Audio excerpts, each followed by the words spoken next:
औज़ुबिल्लाहि मिनश्शैतानिर्रजीम बिस्मिल्लाहिर्रहमानिर्रहीम। मुअज़्ज़ज़ व मुकर्रम नाज़रीन इकराम, अस्सलामु अलैकुम व रहमतुल्लाहि व बरकातुहू। उम्मीद करते हैं कि आप सब खैर व आफ़ियत से होंगे। आज की वीडियो में हम बात करने वाले हैं क़ज़ाए उम्री के हवाले से और क़ज़ा नमाज पढ़ने के हवाले से कि क़ज़ा नमाज आप कैसे अदा कर सकते हैं, नियत कैसे करेंगे, किस वक़्त पढ़ना जायज़ है और किस वक़्त पढ़ना जायज़ नहीं है, तरीक़ाकार क्या होगा। तो इस हवाले से आज की मुकम्मल वीडियो अगर आप देख लेते हैं तो इंशाअल्लाहुल अज़ीज़ क़ज़ा नमाज़ों के हवाले से आपके ज़हन में कोई सवाल बाकी नहीं रहेगा। सबसे पहली और बुनियादी बात ये ज़हन में रखिए कि जानबूझकर नमाज को क़ज़ा करना, वक़्त पर न पढ़ना, सुस्ती करना, ये बहुत बड़ा गुनाह है, गुनाह कबीरा है और इसकी बहुत बड़ी सज़ा है। अल्लाह के पाक पैगंबर जब मेराज पर गए तो आप सल्लल्लाहु अलैहि वसल्लम ने एक शख्स को देखा कि उसके सर में एक बड़ी चट्टान लग रही है, पत्थर लग रहा है और उस पत्थर की वजह से उसका सर कुचल जाता है। पैगंबर अलैहिस्सलाम ने जिब्राइल अमीन से पूछा कि ये कौन लोग हैं, कौन आदमी हैं जिनके सर को इतनी बेदर्दी के साथ कुचला जा रहा है। तो जिब्राइल अमीन ने कहा, या रसूलल्लाह, आपकी उम्मत के वो लोग हैं कि नमाज के वक़्त में जिनका सर भारी हो जाया करता था और सर बोझल हो जाया करता था, ये सुस्ती करते थे, नमाज में गफलत करते थे, उनकी ये सज़ा इनको मिल रही है और क़यामत तक मिलती रहेगी। तो इसलिए जानबूझकर नमाज नहीं छोड़नी चाहिए। अगर किसी शरई उज़्र की वजह से, सफ़र की वजह से, किसी सख्त बीमारी की वजह से नमाज छूट जाती है, रह जाती है, तो उसको क़ज़ा कर लेना चाहिए और उसका तरीक़ाकार भी समझ लीजिए।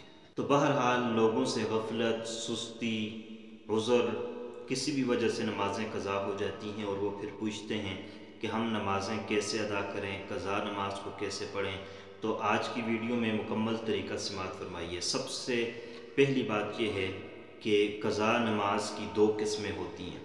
एक को क़ज़ाए उम्री कहा जाता है। क़ज़ाए उम्री वो नमाज़ें होती हैं जो आपसे सारी ज़िंदगी में रह चुकी होती हैं और अब आपका दिल चाहता है कि उन नमाज़ों को अदा करें, लेकिन वो नमाज़ें आपको याद नहीं होती कि कौन कौन सी नमाज आपसे रह गई है। तो उसका तरीक़ाकार अलग होगा। और दूसरी किस्म वो होती है कि वक्ती तौर पर छूट जाने वाली नमाज। अगर आपसे नमाज वक्ती तौर पर रह गई, मिसाल के तौर पर ज़ोहर की, असर की, मगरिब की, इशा की नमाज आपसे रह गई, क़ज़ा हो गई, तो आप उसके दूसरे दिन या दूसरी नमाज के साथ उसको अदा कर सकते हैं। तो उसका अदा करना, उसका तरीक़ाकार थोड़ा मुख्तलिफ होगा। तो दोनों सूरतों में आपको नियत करनी पड़ेगी, दिल में इरादा करना पड़ेगा। आपके दिल में ये पुख्ता इरादा होना चाहिए जिसका नाम नियत है।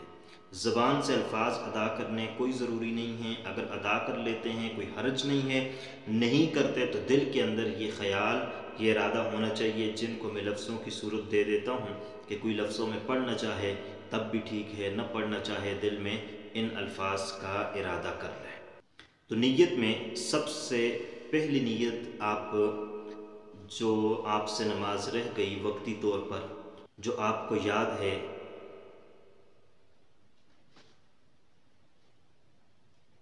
कि मिसाल के तौर पर फ़जर की नमाज़ क़ज़ा हो गई, आप ज़ोहर में अदा कर रहे हैं, तो आप ज़ोहर की नमाज के साथ जब नियत करेंगे तो कहेंगे मैंने नियत की 2 रकत नमाज फ़र्ज़ क़ज़ा फ़जर के पढ़ता हूँ अल्लाह तबारक व तआला के वास्ते, मुँह मेरा तरफ़ काबा शरीफ़ा, अल्लाहु अकबर।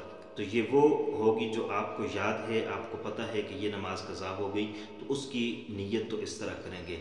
जबकि क़ज़ाए उम्री जिसको कहा जाता है, सारी ज़िंदगी की नमाज़ें आप पढ़ना चाह रहे हैं, तो उसकी नियत में थोड़ा सा फ़र्क है। वो फ़र्क क्या है? मिसाल के तौर पर आप फ़जर की नमाज की क़ज़ा करना चाह रहे हैं, ये तो आपको पता है कि फ़जर की नमाज है, ज़ोहर है, असर है, मगरिब है, इशा है।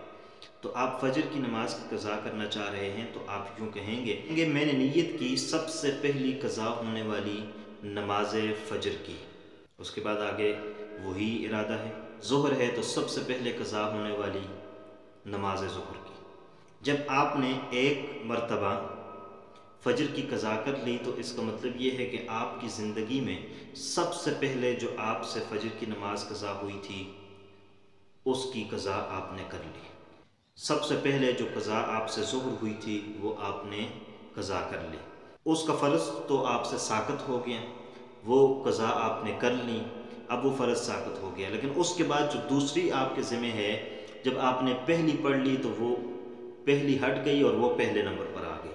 تو اب جب دوسری مرتبہ آپ فجر کی قضا کریں گے تو اس میں بھی آپ یہی الفاظ کہیں گے کہ میں نے نیت کی سب سے پہلے قضا ہونے والی نماز فجر کی، سب سے پہلے قضا ہونے والی نماز ظہر کی، سب سے پہلے قضا ہونے والی نماز عصر کی، سب سے پہلے قضا ہونے والی نماز مغرب کی، سب سے پہلے قضا ہونے والی نماز عشاء کی۔ اب دونوں صورتوں میں یہ مسئلہ ہے کہ آپ نے یہ قضا نماز کس وقت پڑھنی ہے، تو وقت ذہن میں رکھیے، آپ 3 مکروہ اوقات کے علاوہ ہر وقت ادا کر سکتے ہیں، ہر نماز کے ساتھ ادا کر سکتے ہیں، لیکن 3 مکروہ اوقات نہیں ہونے چاہیے۔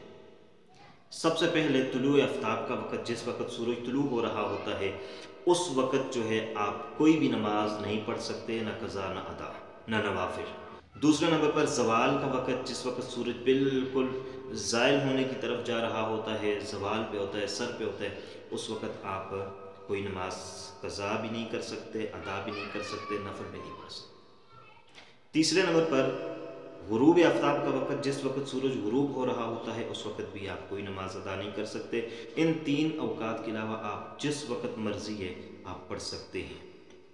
لوگ یہ بھی پوچھتے ہیں کہ کتنی نمازیں ہمیں پڑھنی چاہیے دن میں، کتنی قضا کر سکتے ہیں؟ جتنی آپ کرنا چاہیں آپ کر سکتے ہیں، اس کی کوئی لمٹ نہیں ہے۔ یہ قضا کرنے کا طریقہ کار کیا ہوگا، کس طریقے سے پڑھیں گے، تو یہ ذہن میں رکھیے، قضا نماز اسی طرح آپ پڑھیں گے جس طرح ادا نماز ہے، اسی طریقے سے نیت ہے، اسی طریقے سے ثنا ہے، سورۃ الفاتحہ ہے، ساتھ سورت ملانی ہے، رکوع کرنا ہے، تسبیحات پڑھنی ہے، سمیع اللہ لمن حمدہ کہتے ہوئے آپ نے قومہ کرنا ہے، پھر آپ نے سجدے کرنے ہیں، پھر جلسہ کرنا ہے، پھر قاعدہ کرنا ہے، تو سلام پھیرنا ہے۔ تو اسی طریقے سے جس طرح آپ عام نماز پڑھتے ہیں یہ نماز پڑھنے کا طریقہ کار ہوگا، کوئی فرق نہیں ہے، کوئی چینجنگ نہیں ہے، کوئی خاص صورت اس میں نہیں ہے۔ تو اس طریقے سے آپ اپنی قضائے عمری بھی ادا کر سکتے ہیں اور اپنی جو نمازیں قضا وقتی طور پر ہو جائیں ان کو بھی آپ ادا کر سکتے ہیں۔ امید کرتے ہیں کہ آپ کو ہماری آج کی یہ باتیں سمجھ آئی ہوں گی، ویڈیو پسند آئی ہوگی۔ اگر پسند آئی ہے لائک کیجئے گا، چینل پر نئے ہیں سبسکرائب بھی کیجئے گا۔ اللہ حافظ، السلام علیکم ورحمۃ اللہ وبرکاتہ۔